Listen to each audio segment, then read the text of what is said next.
The first part of this process is what I refer to as setting the intention. If I just say to myself, I really need to start exercising, that's really not a very strong intention. If I say to myself, I'm going to exercise tomorrow, that's getting a bit stronger. But if I say to myself, I'm going to exercise first thing when I get out of bed tomorrow at 6 a.m., and it will be running on the treadmill for 30 minutes, then I'm getting that intention even stronger.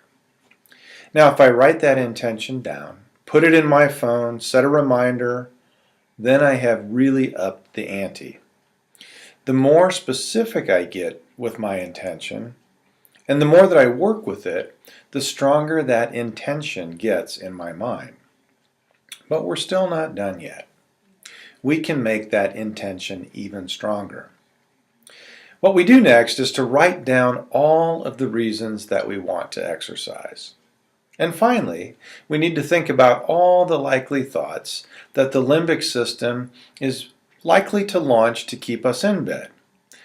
Then, using these thoughts, we create a set of antonym thoughts or preferred thoughts that will rebuke each one of these limbic thoughts. For example, if I suspect that I'm going to wake up at 6 a.m. tomorrow and hear my limbic system launching thoughts about being too tired and needing more sleep, then I want to write down a preferred thought that goes something like this. The best thing that I can do when I'm tired is to get up and exercise. That gives me 10 times more energy than sleeping another hour in bed. Next, I want to take all of these written ideas. First of all, the intentions about the time I want to get up, the specific exercise I want to do, and all the reasons I want to do that exercise. And then I add to that the preferred thoughts that I am likely to need to rebuke or neutralize my limbic thoughts. I put all these together and write them out in a very detailed narrative.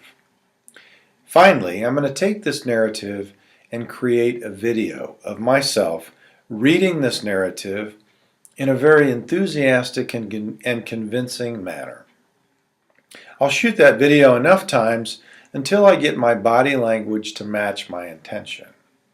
I want it to look and sound authentic and convincing. This will be the video that I will use to really set my intention. So the last thing I'm going to do before I go to bed is to listen to and watch this video at least 10 times. Once I've accomplished this entire set of steps, then I truly have gone a long way to set my intention. There's a lot of evidence mounting that what we listen to right before we fall asleep, our brain continues to work on throughout the night. So by setting our intention in this fashion, we're also making use of every possible advantage to pump up the strength of our prefrontal response. So, I'll keep this video close by, locked and loaded and ready to play in the morning.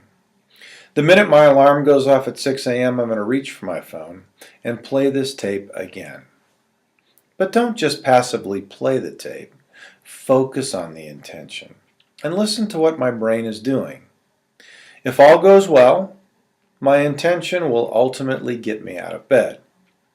But in the process, I'm likely to hear maybe some of the thoughts I already suspected, or maybe some new thoughts being launched, ones that I didn't already have on my tape. These are being launched by my limbic system to try and keep me in bed. It's important then to carefully record these new ideas, along with the ones that I already have on the video.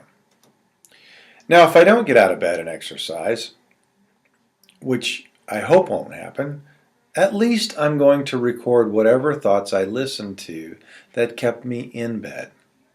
These thoughts are invaluable for strengthening that intention. So whether I get out of bed or not, I still have the task of listening to what my brain is launching and getting those thoughts recorded. Through this ongoing task of listening to our own thinking, again, metacognition, I will eventually smoke out all of the thoughts that my limbic system is launching to keep me in bed. On the next tape in this series, I'll show you an example of this process.